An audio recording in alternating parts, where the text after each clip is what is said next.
Soy Tiberio. Nací el 16 de noviembre del 42 a.C. y fallecí el 16 de marzo del 37 después de Cristo en Capri, cerca de Nápoles. Fui el segundo emperador romano desde el 14 hasta el 37 después de Cristo. Fui hijo adoptivo de Augusto, y me esforcé por preservar sus instituciones imperiales y fronteras. Sin embargo, en mis últimos años, me convertí en un tirano, instaurando un reinado de terror contra las figuras más destacadas de Roma. Mi vida comenzó en un contexto conflictivo de guerras civiles tras el asesinato de Julio César. Mi padre, también llamado Tiberio Claudio Nerón, era un alto sacerdote y magistrado, además de haber sido capitán de la flota de Julio César. Mi madre, la hermosa Livia Drusila, era prima de mi padre y podría haber tenido solo 13 años cuando nací. Tras el asesinato de Julio César y durante las guerras civiles que siguieron, mi padre se alineó con Marco Antonio, el protegido de César. Sin embargo, cuando Augusto, el sobrino nieto y heredero de César, rompió con Antonio y lo derrotó en la lucha por el poder que siguió, mi padre y nuestra familia nos convertimos en fugitivos. Primero huimos a Sicilia y luego a Grecia, pero cuando yo tenía 3 años, se concedió una amnistía y pudimos regresar a Roma. En el 39 a.C., Augusto poseía el poder, aunque aún no el título, de emperador. Atraído por la belleza de Livia, quien en ese momento estaba embarazada de un segundo hijo, Augusto se divorció de su propia esposa, que también estaba embarazada, y obligó a mi padre a renunciar a Livia para casarse con ella. Yo, el pequeño Tiberio, me quedé con mi padre, y cuando mi hermano menor, Druso, nació unos meses después, fue enviado a unirse a nosotros. A la muerte de mi padre, cuando yo tenía 9 años, Druso y yo fuimos a vivir con Livia y el emperador. Crecí educado junto a Julia, la hija de Augusto, y otros jóvenes de la nobleza, siendo preparado para ser un futuro líder con formación. A nosotros se unió nuestro primo Marcelo, hijo de la hermana de Augusto, Octavia. En ausencia de una ley clara que designara al sucesor de Augusto, los 3 chicos fuimos entrenados en consecuencia. Nos instruyeron en retórica, literatura, diplomacia y habilidades militares, y pronto también comenzamos a tomar un papel ceremonial en los asuntos del Estado. Siendo el mayor, fui el primero en hacerlo. En el triunfo que siguió a la victoria de Augusto sobre Cleopatra y Antonio en Actium, yo, con 13 años, monté el caballo derecho del carro de Augusto en la procesión. Aunque no era una figura llamativa, me comporté bien. Por naturaleza era serio y me convertí en un joven tímido, aunque a veces me llamaban taciturno. Con los mejores maestros del imperio a mi disposición, y sobre todo, como participante en la vida del palacio, el centro del mundo occidental civilizado, aprendí rápidamente. A los 14 años, ya estaba acostumbrado a cenar con reyes del imperio, a dirigir servicios religiosos sobre hombres poderosos, que eran 5 veces mayores que yo e incluso a verme en estatuas de mármol. No era considerado guapo. De adolescente, era alto y de hombros anchos, pero mi tez no era bonita. Mi nariz tenía un gancho pronunciado, algo típicamente romano.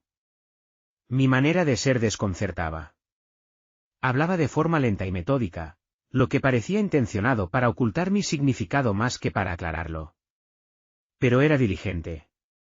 Puede que no supiera que sería emperador, pero no podía dudar de que, al menos, sería un general a una edad relativamente temprana, y después, un alto oficial en el gobierno de Roma. En el 27 a.C., cuando tenía 15 años, Augusto me llevó a mí y a Marcelo a la Galia para inspeccionar los puestos avanzados. No participamos en combates, pero aprendimos mucho sobre cómo gobernar las marchas, mantener las fortificaciones intactas y las guarniciones en alerta. Al regresar, Augusto le dio a su hija Julia en matrimonio a Marcelo. Marcelo, mi primo y el hijo de Octavia, que era hermana de Augusto, fue uno de los jóvenes con grandes esperanzas dentro de la familia imperial romana, considerado por un tiempo como posible sucesor de Augusto. Sin embargo, su prometedora carrera se vio truncada prematuramente. Marcelo murió joven, en el año 23 a.C., a la edad de solo 19 o 20 años. La causa exacta de su muerte no está claramente documentada, pero se cree que fue debido a una enfermedad repentina, lo cual era común en esa época debido a la falta de medicina avanzada. También se ha especulado sobre la participación de Livia, mi madre, que podría haber envenenado a Marcelo, así como a otros miembros de la familia imperial que podrían interponerse en mi camino hacia la sucesión. Estas especulaciones se basan en la percepción de Livia como una figura ambiciosa y manipuladora, dispuesta a asegurar que su hijo ascendiera al poder. La muerte de Marcelo fue un golpe duro para Augusto y la familia imperial. Augusto, en particular, estaba muy apegado a Marcelo, tanto por lazos familiares como por las esperanzas de que pudiera ser un sucesor competente. La prematura desaparición de Marcelo obligó a Augusto a reconsiderar la línea de sucesión, lo que condujo a que me adoptara a mí, Tiberio, como su hijo y heredero, a pesar de nuestras complejas relaciones familiares y políticas. Me casé por amor con Vipsania Agripina, pero la trágica muerte de mi hermano Druso y las presiones de Augusto me forzaron a divorciarme de Vipsania para casarme con su hija Julia, conocida por su libertinaje. Nuestro matrimonio fue complicado y acabó en desgracia. Julia era conocida por su belleza y su espíritu vivaz, pero también por su comportamiento licencioso, según los historiadores romanos. Este comportamiento finalmente llevó a su caída. A pesar de las esperanzas iniciales de que nuestro matrimonio pudiera fortalecer los lazos dentro de la familia imperial y consolidar mi posición como sucesor de Augusto, la relación se deterioró rápidamente. Julia y yo no logramos formar una conexión emocional, y nuestra incompatibilidad se hizo cada vez más evidente con el tiempo. El comportamiento de Julia, particularmente sus numerosos asuntos extramatrimoniales, se convirtió en un escándalo público. Bajo las leyes de Augusto, diseñadas para promover la moralidad pública y la fidelidad dentro del matrimonio, yo estaba legalmente obligado a denunciar su adulterio. Sin embargo, hacerlo era un riesgo político, ya que implicaba acusar a la hija amada de Augusto, lo cual podría haber tenido consecuencias impredecibles para mi relación con él y mi posición en el imperio.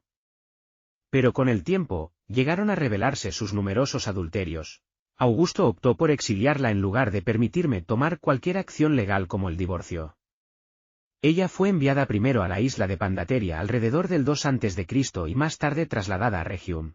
Su exilio fue un castigo severo, destinado a ser una respuesta directa a su comportamiento, que había desafiado abiertamente las leyes de moralidad pública promulgadas por su propio padre. La vida de Julia después de su exilio estuvo marcada por la soledad y el aislamiento. Augusto le proporcionó suficientes recursos para vivir, pero le prohibió cualquier contacto con sus hijos y la sociedad romana. Aunque hubo solicitudes para que Julia regresara a Roma después de que Augusto falleciera en el año 14 después de Cristo, nunca se le otorgó permiso para hacerlo. Julia murió en el exilio, pero las circunstancias exactas de su muerte y la fecha son menos claras en los registros históricos. Algunas fuentes sugieren que pudo haber muerto alrededor del 14 después de Cristo, coincidiendo con o poco después de la muerte de Augusto. La causa de su muerte no está documentada detalladamente, y si bien el abandono y las duras condiciones de vida podrían haber contribuido, no hay registros específicos sobre cómo murió exactamente. Su muerte marcó el triste final de la que una vez fue una figura central en la dinastía Julio-Claudia y en los primeros años del Imperio Romano. La situación en mi matrimonio, sumada a mi descontento personal y político, me llevó a autoexiliarme en Rodas, hasta que Augusto me pidió que regresara y me adoptó como su hijo y sucesor. Como emperador, inicialmente goberné de manera prudente, evitando nuevas conquistas y concentrándome en fortalecer las finanzas y la seguridad del imperio. Sin embargo, tras la muerte de mi hijo Druso, delegué más responsabilidades en Sejano, el comandante de la Guardia Pretoriana, y me retiré progresivamente de la vida pública. Mi gobierno terminó estando marcado por la tiranía y el terror, especialmente hacia el final de mi vida en Capri, donde me rodeé de lujos y me entregué a prácticas crueles y obscenas, muchas de las cuales se han convertido en parte de la leyenda negra que rodea mi figura. Los relatos de historiadores contemporáneos y posteriores, como Suetonio y Tácito, sugieren que mi comportamiento se volvió cada vez más desviado y perverso, alejándome de los deberes de gobierno y entregándome a excesos personales. Se dice que construí varias villas en Capri dotadas de prisiones, mazmorras subterráneas, cámaras de tortura y lugares de ejecución. Rodeado de tesoros y objetos de arte de toda clase, así como de un enorme séquito adecuado a un César, servidores, guardias, artistas, filósofos, astrólogos, músicos y buscadores de favores. Los informes hablan de ejecuciones arbitrarias y crueles, torturas y una serie de depravaciones sexuales. Suetonio, en particular, proporciona descripciones detalladas y a menudo sensacionalistas de mi supuesta depravación, incluyendo el uso de cuevas y complejos especialmente diseñados en Capri para facilitar estos encuentros. Se me acusa de haber reunido a jóvenes de ambos sexos, a quienes se refería como mis pececillos, para realizar actos sexuales ante mí o participar en ellos. También se menciona el abuso de niños, algo que, según estos relatos, disfrutaba particularmente. Mis acciones, según estos relatos, no solo se dirigían contra prisioneros o esclavos, sino también contra miembros de la élite romana, lo que contribuyó a un clima de terror y sospecha en el imperio. Dejé un imperio próspero y estable, pero mi elección de Calígula como sucesor, a quien referí como una víbora en el seno de Roma, anticipó futuros problemas para el imperio. A pesar de un comienzo moderado, mi reinado se vio empañado por la tiranía y el terror en mis últimos años, dejando un legado complejo en la historia de Roma.